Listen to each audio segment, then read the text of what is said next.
서공의 조선지부 책임자 캔무어는 모금 활동을 통해서 조선인 스스로 이 성경을 보고하기를 바라는 것보다 서구 기독교의 아름다운 전통, 즉 하나님의 말씀을 받은 것에 대한 감사와 감격으로 이웃들에게 성경을 보고보고자 하는 정신을 한국 성도들에게 심어주려고 했다고 하는 것입니다. 그러므로 성서주의를 맞이하면서 하나님의 말씀에 대한 감사와 감격을 회복할 수 있기를 간절히 축원합니다. 오늘 본문 시편 119편은 성경의 딱 가운데 중간에 위치해 있어요. 그래서 하나님의 말씀에 대한 열정과 말씀에 근거한 구원과 복을 담고 있습니다. 특별히 오늘 본문에 보면 말씀에 대한 사랑의 강도를 나타내고 있어요. 측량할 수 없을 정도로, 표현할 수 없을 정도로 말씀에 대한 사랑을 표현합니다. 본문 103절을 보게 되면 주의 말씀의 맛이 내게 어찌 그리 단지요. 할렐루야. 여기 단지요 이 말은 꿀처럼 달콤하다 그런 뜻이에요. 원래 예? 단지요 이 말은 꿀처럼 달콤하다. 니불레추, 원래는 니불레추로 된 이 말은 꿀처럼 달콤하다. 여러분 꿀이 얼마나 달콤합니까? 이 뜻으로 이 시인은 말씀의 가치를 최고의 강도를 가진 꿀에 빗대어서 설명하고 있는 것을 발견하게 됩니다. 이것은 말씀에 대한 사랑이 없이는 나올 수 없는 표현이죠. 성경 말씀을 우리가 얼마나 사랑하고 있습니까? 말씀의 단맛을 느끼고 계십니까? 말씀을 맛보는 신령한 미각의 소유자들이 될 수 있기를 간절히 축원합니다. 그래서 본문의 시인은 왜 말씀이 그리 달다고 고백을 했을까? 오늘 본문에 그 내용들이 나와요. 첫째로 뭐냐? 한번 같이 합시다. 나를 가르치시니. 나를 가르치시니. 예, 1900년대 그 광화 북부 마을에 종순일이라고 하는 돈이 많은 유학자가 있었답니다. 마을 사람들이 이 사람한테 돈을 빌려 쓰고 살았어요. 다른 사람들은 가난하고 이 사람은 좀 부유하니까. 그런데 이 유학자가 복음을 받아들인 뒤에 마태복음 18장에 나오는 무자비한 종의 비유를 읽게 되었더라고요. 그 내용 보면 임금에게 1만 달란트 빚을 탕감받은 사람이 자기에게 100데나리온 빚진 자를 만나자 너 왜 나한테 빚을 안 갚냐 하면서 그 사람을 감옥에다 가두었다고 했어요. 이게 10,000달란트하고 이 100데나리온은 100대는 동전에 불과하고 1만 달러는 엄청난 돈이에요. 비교가 안 돼. 그 소식을 들은 임금이 화를 내면서 그를 감옥에 가두었다. 그 내용이 마태복음 18장에 나와요. 그래서 이 종순이라는 유학자는 이 말씀을 듣다가 충격을 받고 그때부터 고민하기 시작했어요. 자기도 사람들에게 빚을 놓고 있는데 자기에게 하는 말로 들려서 하나님께서 나한테 말씀하고 있다. 그래서 예배를 마치고 자기한테 돈 빌려간 사람들, 즉 빚진 자들을 다 한쪽으로 불러 모았다는 거예요. 그러니까 이제 빚진 사람들은 이제 비상 걸렸어요. 또 이제 빚을 얼른 갚으라고 그런 것 같다 생각하고 다 벌벌 떨고 있는데 그때 이 종순이라는 유학자가 마태복음 18장을 읽어준 거예요. 그리고 말하기를 나는 성경을 읽고 충격을 받았어. 여기 무자비한 종이 바로 내 자신인 것을 알았어. 오늘부로 여러분의 빚을 모두 탕감하기로 하였소 하면서 사람들이 보는 앞에서 빈 문서를 다 없애버렸다는 거예요. 또 마태복음 19장 21절에 보면 너 소유를 팔아 가난한 자들에게 주고 나를 따르라. 이 말씀을 읽고 재산을 처분해가지고 강화도에다가 교회를 세우기 시작했다는 거예요. 그래서 강화도에 이 교회가 많은 것이 바로 이 때문이라고 한국 교회에서는 전하고 있는 것입니다. 본문 102절을 보시면 주께서 나를 가르치셨으므로 내가 주의 규례들에서 떠나지 아니하나이다. 여기 가르치셨으므로 이 말은 인격적인 관계의 가르침을 말하는 거예요. 그러니까 아버지가 아들을 앉혀놓고 한 글자 한 글자를 짚어가면서 글을 가르치듯이 하나님께서 그렇게 자신을 가르치셨다라고 시인은 고백하고 있는 것입니다. 그러므로 말씀에 대한 사랑은 곧 하나님에 대한 사랑이고 말씀에 대한 경외는 곧 하나님 자신에 대한 경외를 의미한 줄로 믿으시기를 바랍니다. 하나님의 말씀을 사랑한다면 거짓된 것과 죄악을 멀리하라는 가르침을 받아들여야 되는 것입니다. 하나님을 사랑하는 자로서 하나님의 다른 것을 사랑할 수 없다고 선언해야 돼요.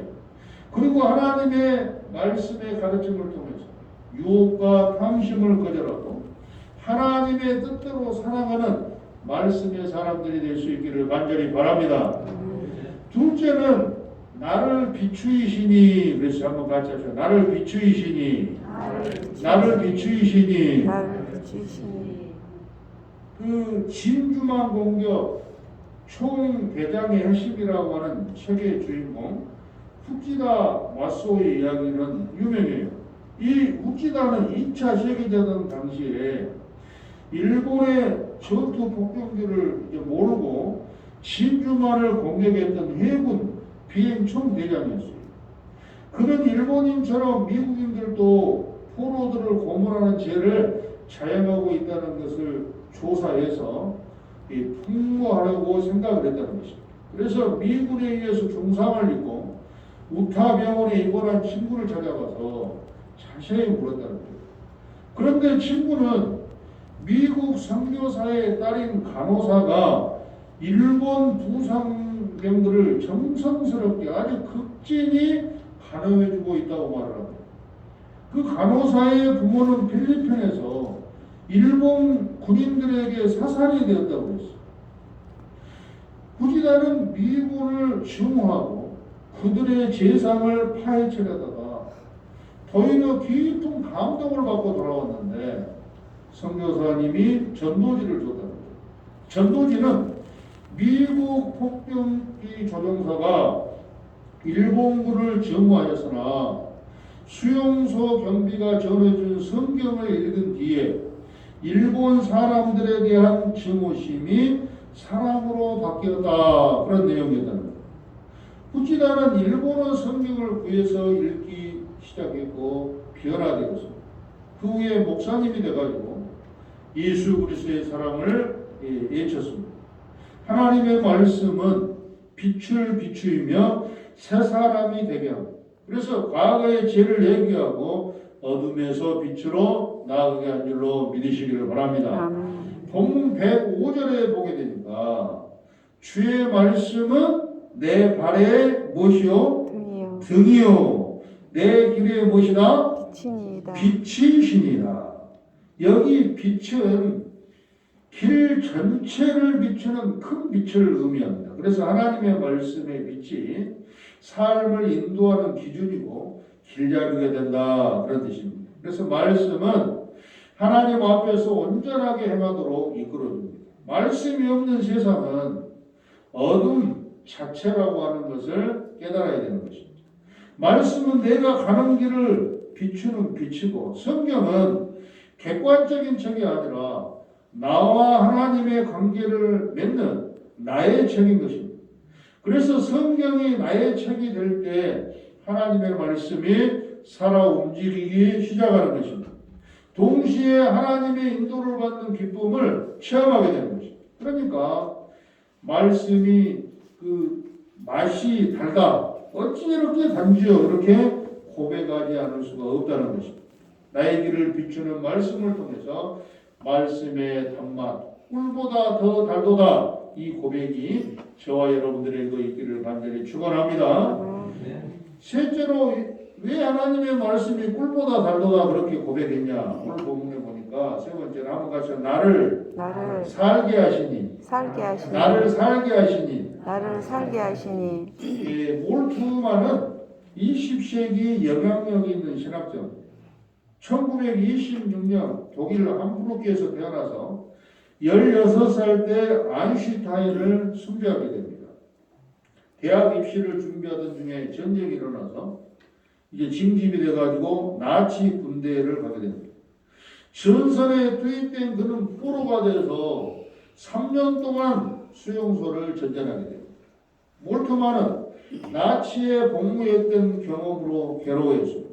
희망과 미래에 대한 확신을 잃고 양심의 가책은 더욱 커져갑니다. 그는 독일이 행한 것들을 바라보면서 살기보다 동료들과 함께 죽는 것이 더 낫다, 그런 생각을 했습니다. 그래서 몰트만은 철저히 파산된 사람이었다, 그렇게 말합니다. 그러던 어느 날 미군 군인 목사님입니다. 이 군목이 몰트만에게 신약 성경을 전해줬습니다. 다행히 몰트만은 영어 성경을 읽을 수 있는 실력이 있었어요. 이게 무지한 사람이 아니에요.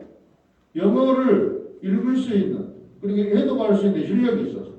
이 수용소에서 성경을 읽던 몰트만은 성령의 역사를 강하게 체험했다는 거예요. 할렐루야. 그리고 수용소에서 예수님의 제자가 돼요. 그래서 몰트만은 이렇게 해보여요. 내가 그리스도를 발견하지 않았습니다. 그리스도가 나를 발견했습니다. 할렐루야. 1948년 포로 수용소에서 불러난 몰트만은 이 물리학 분야를 버리고 신학을 공부하기 시작합니다. 그래서 그 몰트만 그러면 희망의 신학, 희망의 신학을 지금까지 몰트만은 품속에 그 신학 성경을 지니고 다닙니다. 하나님께서 말씀을 통하여 역사하고 계심을 되시기 위해서 성경은 삶에 대한 책임만을 제공한 책이 아니라 실제적으로 삶을 변화시키고 소성하게 하는 힘이 있는 줄로 믿으시기를 바랍니다. 107절에 뭐라 그래요? 나의 고난이 심하오니 여호와여 주의 말씀대로 나를 살아나게 하소서. 할렐루야. 아멘. 살아나게 하소서. 여기 살아나게 하소서, 이 말은 죽음의 상황에서 소성하게 한다, 그러는 거예요. 말씀의 역사가 없이는 도저히 살 수가 없다는 시인의 고백이 되겠습니다. 말씀의 성취가 구원이기 때문에 반드시 회복이 이루어지게 하시는 것입니다. 말씀을 소망을 얻게 하는 힘입니다. 그래서 이 시인은 말씀이 주는 소생의 능력을 믿었어요. 우리의 삶에 고난과 역경이 찾아옵니다. 헤아리기 힘들 정도로 장담할 수 없을 정도로 다가옵니다. 마치 마음에 사형 선고를 받는 것처럼 절망스러운 상황이 오기도 하는 것입니다. 그러나 그럼에도 불구하고 다시 살아날 수 있는 까닭이 무엇입니까? 하나님의 말씀 때문에 그런 것입니다. 말씀은 사망의 음침한 골짜기와 절망의 수렁에서 건져 올리며 오늘 본문 107절에 있는 것처럼 우리를 살리는 역사가 있는 줄로 믿으시기를 바랍니다. 하우만이라고 하는 사람은 스웨덴의 소프라노 가수로서 정상에 올랐던 제니 린드 정기에 이렇게 말합니다. 19세기의 대표적인 소프라노 가수 제니 린드의 경력에서 놀라운 일은 그녀의 화려한 시기가 짧았다는 거예요. 그러니까 영국 오페라 극장에서 2년을 노래했을 뿐 런던의 모습을 나타낸 지 불과 5년 만에 은퇴를 했다는 거예요. 그리고 그 수년간 가끔 자신을 위한 음악회의 모습을 나타냈을 뿐 젊은 여성으로 정상의 인기를 버리고 은퇴해버린 것은 도저히 이해할 수 없는 기이한 일이었다는 거예요. 어느 날 그녀가 해변에서 성경책을 읽고 있을 때 그녀를 아끼는 사람이 물어봤다는 거예요. 왜 당신은 인기의 절정에서 그렇게 돌아서 보였나요? 그러자 린드는 읽고 있던 성경 위에 손을 얹으면서 이런 말을 했다는 거예요. 이 성경을 읽은 시간이 날마다 줄어드는데 어찌 그만두지 않을 수 있겠어요?